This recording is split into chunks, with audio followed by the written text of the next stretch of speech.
Properties around Auckland today and charged with importing drugs, money laundering and organised crime. Police say gang crime is on the rise, but today they were able to seize 2 properties, $60,000 in cash as well as guns and millions of dollars worth of high-end vehicles that they allege were proceeds of crime. Alex Perrottet reports. When 14 members of the Comanchero's gang were deported from Australia, their message was that they were here and they were growing.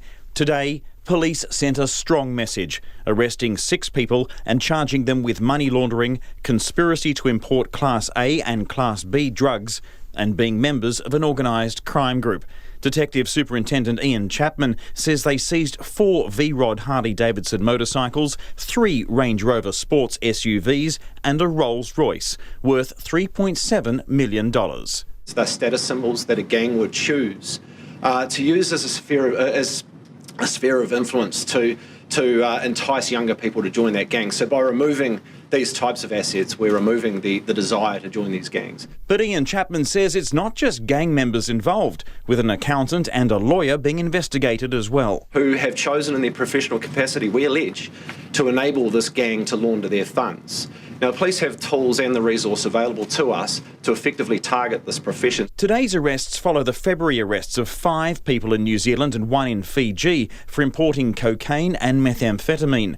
Detective Superintendent Ian Chapman says the gangs are quickly turning into efficient businesses trading on meth. As with any business, you want to attract customers and you want to attract people to join your business to make it grow. So we're certainly seeing a lot more business acumen come, if that makes sense, outside of just that traditional, dare I say, pack mentality associated to some more basic level gangs, growing into an organised criminal business empire. Detective Superintendent Greg Williams confirmed the gang members were some of those deported from Australia. They made it pretty clear in the early piece that when they came here they were going to carry on doing their business.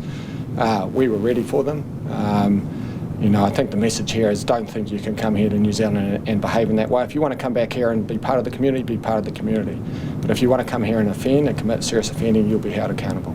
And he said the new gun laws will help the police in such raids in the future. There's no doubt that a lot of our gangs have access to, MSSAs and other weapons and are regularly carrying them. We see plenty of evidence of that. I think the gang's been out recently saying they're not going to give them up. Today we showed, just at these warrants, as I said, we recovered an MSSA and pistols.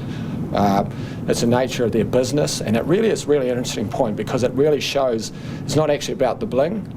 Really behind it is violence, both in the home, the way in which they operate, and how they're going to basically establish and control the markets in which they're operating. The men are all between the ages of 24 and 41, and police say they expect to make more arrests in the coming days. Should the alleged crimes be proved, police say these flash vehicles will be dissolved and the money returned to the Crown, with some of those funds helping those who are addicted to drugs. For Checkpoint, Alex Perrottet.